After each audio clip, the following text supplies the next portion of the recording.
Hej, hej, witajcie. Jesteśmy na lotnisku w Kopenhadze i za niedługo mamy prom do Oslo. Tylko, ale że pytanie, czy na niego zdążymy. tutaj spróbujemy się ogarnąć jakoś z biletami do metra. No mega spoko jest to lotnisko i też podkreśla, jak blisko jesteśmy Szwecji, bo zobaczcie, tutaj wsiadamy do pociągu i jesteśmy za chwilkę naprawdę w Szwecji. A tutaj się kupuje bilety na metro, pociąg i cokolwiek tutaj w Danii. Natomiast tutaj już na szwedzkie koleje. Udało się nam kupić bilety, także jest już sukces z lekką pomocą obsługi. I udało nam się dotrzeć do stacji metra. A tu już jest metro. To jest super. Jeszcze tylko chyba 2 przesiadki. I troszkę piechtą. 20 minut. Udało się, jesteśmy, a najlepsze tu jest to, że można poczuć się jak motorniczy. Zapraszam na przyjażdżkę ze mną. Dziękuję. Tutaj poprowadzimy sobie. Fajnie zrobili, żeby się dzieci tak jak ja cieszyły. Jest to zupełnie bezzałogowy pociąg, obsługiwany zdalnie. W zasadzie metro. Tylko na razie jedziemy nad ziemią. No i można się pobawić w maszynistę.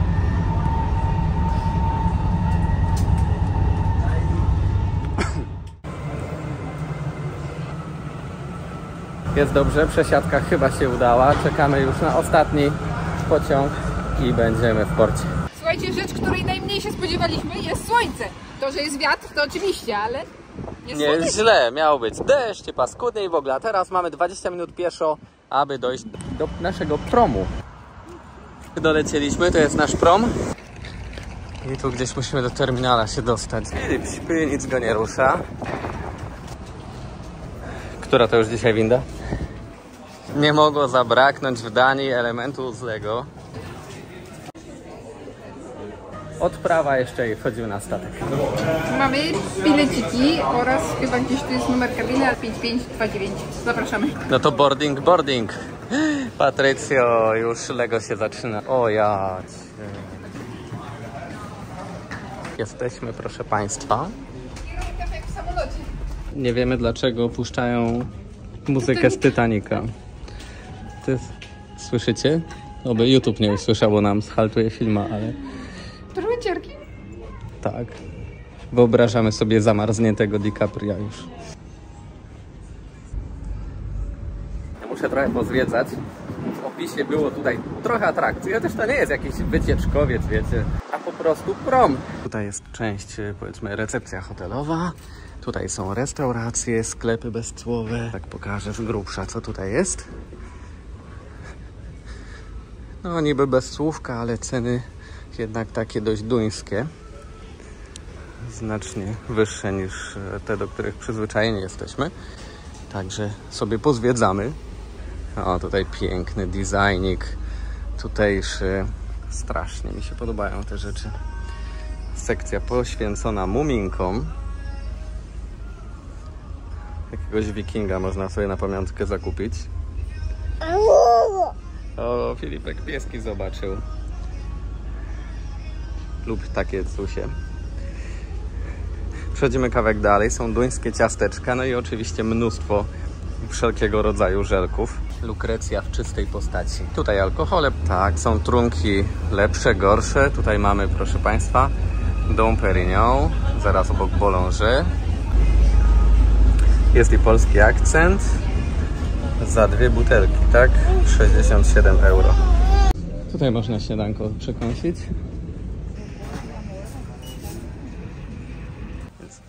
Jest tutaj kilka restauracji. O, i mają normalny piec do pizzy. Tak, tutaj mamy kolejną restaurację. Steakhouse. Idziemy do naszej kabiny. Oj, maluchu, chodź. Chwilowo będzie twój dom na 2 noce. No, jak to wygląda, proszę Państwa? Zapalmy sobie światełko. Chodź. Okej. Tutaj jest informacja, żeby czajników nie podłączać. Akurat wzięliśmy.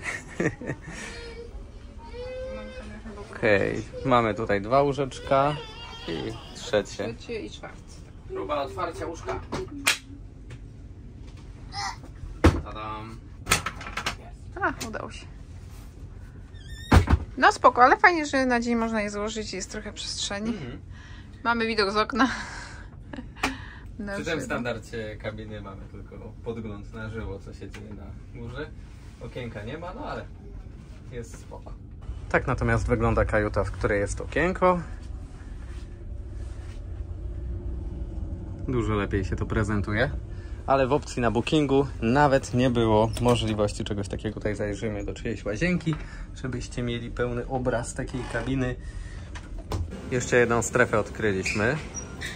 No tutaj kapitan Filip. Jest tutaj też basen, ale kryty, dodatkowo płatny. Natomiast tu jest wolna strefa, każdy może wejść. Jedna dziubcia. Skakuj, skakuj, kochanie. No i tu mamy jeszcze jedną atrakcję dla młodych ludzi.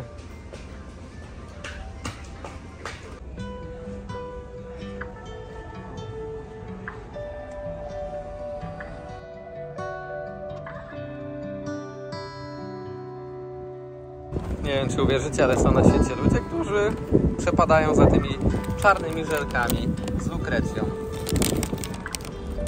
I to jest moja żona. Po tej stronie mamy Szwecję, proszę Państwa, i to jest miasteczko, które nazywa się, jak na mapie przeczytałem, Landskrona. Brzmi znajomo, więc tutaj wybrzeże Szwecji. To jest wysepka szwedzka, a za tym ten brzeg, no to jest Dania, bo przemieszczamy się w ten oto sposób.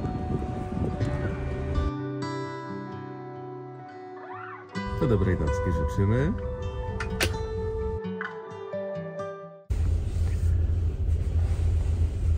Tak wygląda 6 rano.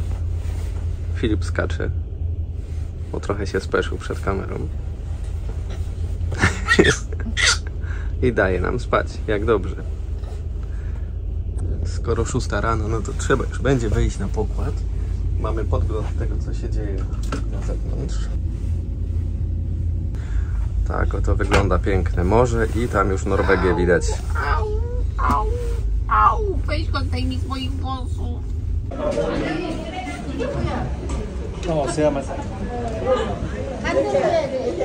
Nie warto wierzyć prognozom pogody. Miało dzisiaj być zachmurzone, lać i to w każdym z tych krajów skandynawskich, które zamierzamy odwiedzić, więc no chyba się nie sprawdzi.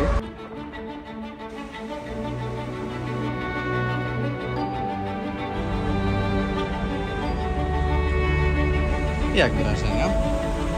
Cudownie.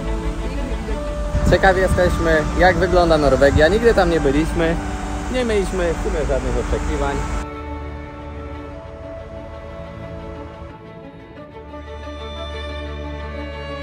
Witają nas w Oslo. Jesteśmy.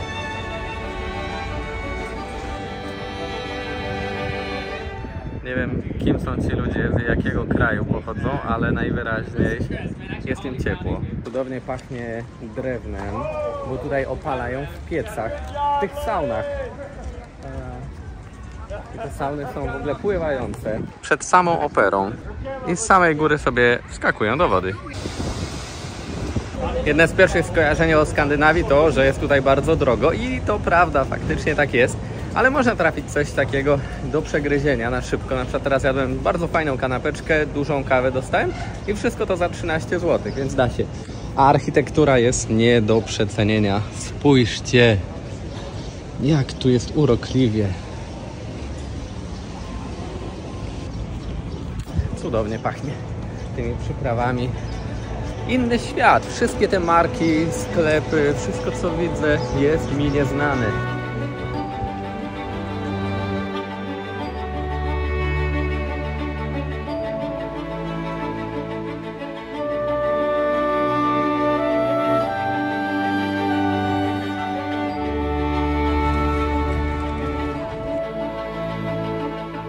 Doczłapaliśmy się do Pałacu Królewskiego. I podobno tutaj, tak jak i w Londynie, dokonuje się takiej oficjalnej zmiany warty. Tylko nie wiem, czy godzina nam pozwoli ją zobaczyć, bo o 13:30 to następuje każdego dnia. A o 2:30 musimy już być na promie.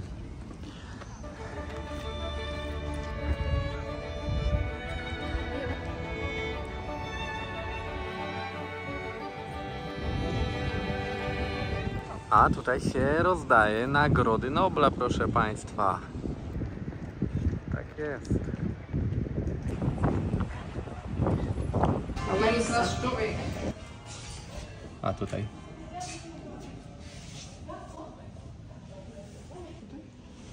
Czekaj, to jest... Czekaj. A tu jest Gorbaczov? Tak. To jest Gorbaczov, ma plamkę na tym. I on naprawdę dostał Nobel. Gorbaczov dostał Nobel. Ciekawe za co? Za to, że nie wywołał III wojny światowej. Tak.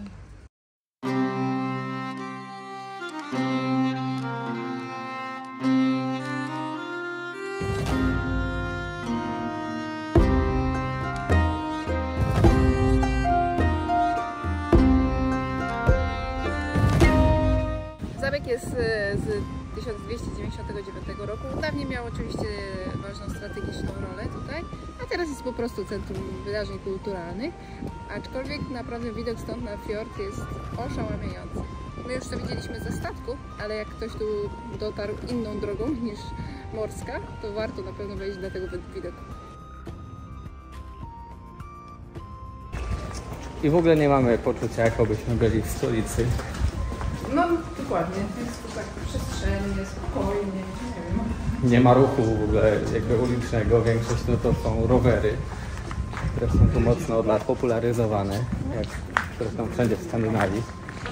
Jest to piękne, odbija się to i na czystości powietrza, i na takim spokoju. Opuszczamy Oslo.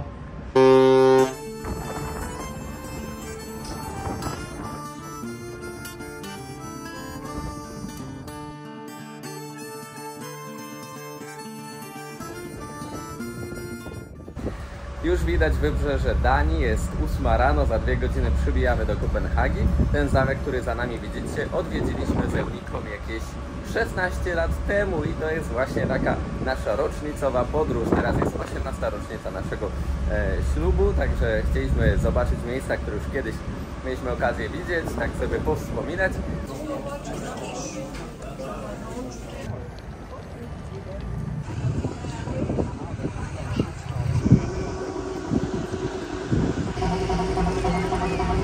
Chyba ten widok kojarzymy ze wszystkich pocztówek. Tak naprawdę ta dzielnica stała się modna całkiem niedawno, gdzieś w połowie lat 20. Bo wcześniej, kiedy kursowały tutaj regularnie duże statki handlowe, była to po prostu dzielnica znana przede wszystkim z domów publicznych. A dlaczego stała się tak popularna wśród turystów? Dlatego, że tutaj swoje miejsce zamieszkania miał Hans Christian Andersen i turyści w połowie właśnie XX wieku zaczęli odwiedzać tę dzielnicę, ten deptak przyportowy, ale to się nie nadawało za bardzo tak dla oczu turysty, dlatego postanowiono wszystko wyremontować. Dzisiaj jest pięknie, kolorowo, chociaż architektonicznie to nie urywa czapki w porównaniu z tym, co jest w innej części Kopenhagi. Te domy są bardzo proste, ale są kolorowe, bardzo malownicze, odbijają się pięknie w wodzie, stąd może cała magia tego miejsca.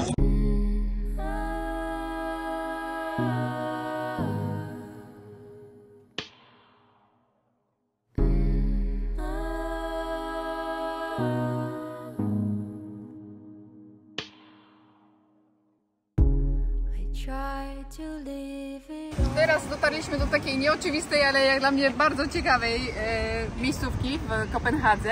Jest to dzielnica Christiani, która stała się atrakcją turystyczną, ale jak ona w ogóle powstała i co to jest za miejsce? Więc w 1971 roku dawne koszary wojskowe zostały przyjęte przez grupę hipisów, którzy stworzyli tutaj takie wolne miasto i zaczęli do nich ściągać ludzie myślący podobnie do nich. W którymś momencie to miasto liczyło wręcz kilka tysięcy mieszkańców i rządziło się swoimi prawami, ale oczywiście nie uszło uwagi rządu tońskiego, który jednak w jakiś sposób uregulował jego istnienie tutaj, choć nie było to do końca jasne, no bo te tereny były w sumie takie trochę bezpańskie. Obecnie w Christiani mieszka niecały 1000 osób, no i w dalszym ciągu są to głównie hipisi, ludzie, którzy myślą troszkę bardziej alternatywnie. Kwitnie tutaj rękodzieło, taki drobny handel. Nie jest to jakieś niebezpieczne miejsce, jest ciekawe, warte zobaczenia i panują tutaj też swoiste prawa, ponieważ raczej nie powinno się filmować i nagrywać mieszkańców oraz nie powinno się biegać. A to dlaczego? Bo można zostać uznany za złodzieja, który ucieka przed pogonią lub za policjanta, który dokonuje tejże pogoni. A poprzednim razem jak tu byliśmy, jakieś 17 lat temu, zainteresowałam się jakimiś tam takimi duperelkami zrobionymi ręcznie z jakichś koralików, ale to co najbardziej mi się spodobało to były akurat kolczyki, tylko że ja nie mam przekutych uszu. No, na co sprzedawca stwierdził, że żaden problem, on mi przekuje na miejscu, a warunki były dalekie od higienicznych. Igieł to akurat nie brakuje w tej dzielnicy, bo są w powszechnym użyciu, no nie? Ludzie w jakiś sposób się wprowadzają w nastrój, który tutaj króluje. Straciliśmy go! Skipisiał! Ciao, man!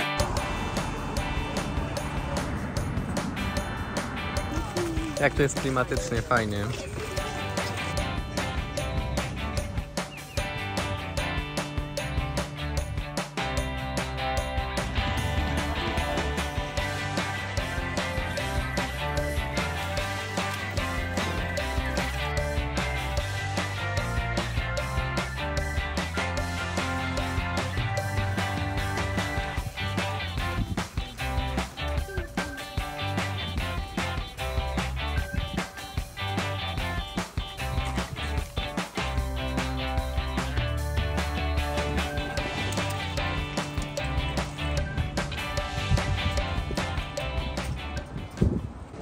To jest wejście do ogrodów Tivoli, czyli jednego z dwóch najstarszych parków rozrywki na świecie. Podobno sam Disney tutaj przyjechał, żeby podpatrzeć, jak powinien wyglądać jego Disneyland.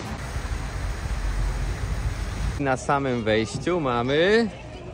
Ten sklep Lego jest dość wyjątkowy. Tutaj dostaliśmy na przykład taką mapę. Mamy znaleźć na terenie całego sklepu, na tych 2 piętrach, wszystkie te przedmioty. Wtedy dostaniemy skarb, który znajduje się w tym oto pojemniku. Pani z mieczem świetlnym pilnuje tych skarbów. Możemy też sobie wjechać windą na górę, co nie jest wcale takie proste. I uwaga, działa to, drodzy Państwo, tak. Musimy trzymać cały czas ten guziczek, bo jak puścimy, to winda przestanie jechać. Jedziemy, jedziemy, jedziemy. Mieliście kiedyś koszmary, że winda się zatrzymała? To tu możecie sobie jakoś tam pokonać. Naciskamy i jedziemy dalej. Jeśli gdzieś się śpieszycie, skorzystajcie ze schodów. Jeśli na przykład szukacie skarbów. Patty, gdzie znalazłaś drugie? Jest tutaj. Pokaż nagrodę. O, dostałam taką laleczkę za znalezienie wszystkich tych. Jest ekstraśna. Którego to jest z tej farmy? To jest... No, wszystkie zwierzątka są na tej farmie.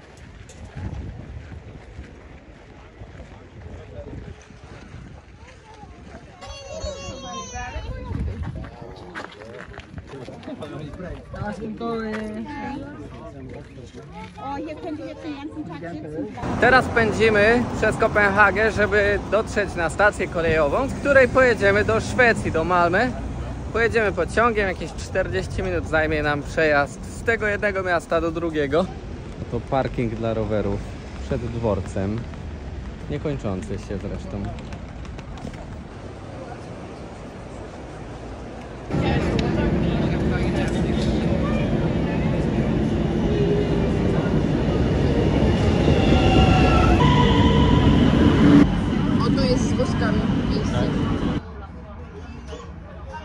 No to jedziemy teraz przez to słynne arcydzieło architektury, połączenie między Danią a Szwecją.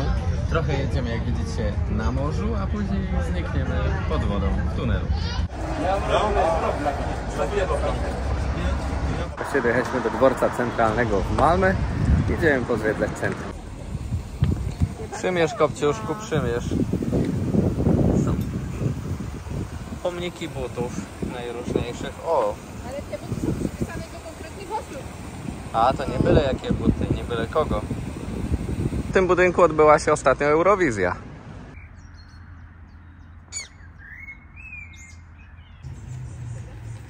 Szwecja. Kilka kroków od miejsca, gdzie odbyła się Eurowizja, biegają zające. Koniec końców dojechaliśmy po wielu przygodach. Mamy serdecznie dość. Śpimy na domkach działkowych. Szwecję chciałem odwiedzić chyba od swojej pierwszej wizyty w Ikei, czyli od dziecka. No i nie rozczarowałem się, naprawdę mi się bardzo, bardzo podobało, ale odczuwam spory niedosyt, bo byliśmy tam praktycznie tylko jeden dzień. No może kiedyś uda się wrócić tam samochodem i poznać dalsze zakątki tego kraju. Dajcie znać w komentarzu, który Wam z tych krajów skandynawskich najbardziej się podobał, to co Wam pokazaliśmy, czy może byliście już w Skandynawii i macie swojego faworyta. A jeśli wolicie nieco cieplejsze destynacje, to gorąco zapraszam tego lata nad bułgarskie wybrzeże, gdzie możemy sobie przybić piąteczkę i spędzić miło dzień na jednej z wycieczek. Możemy wyskoczyć razem na jednodniową wycieczkę do Turcji, do Adrianopola, gdzie wciąż czuć potęgę sułtanów i ich imperium. Albo pojedźmy w Rodopy, baśniowe bułgarskie góry. Urzekająca jest też Żerawna, oaza spokoju i bułgarskiej kultury. Albo oddajmy się cudownym właściwościom leczniczego Różowego Jeziora. Jest sporo tych atrakcji, jest co zobaczyć, nie będziecie się nudzić, obiecuję. Po więcej informacji zapraszam na stronę wczasywbułgarii.pl, a my widzimy się już niebawem. Do zobaczenia.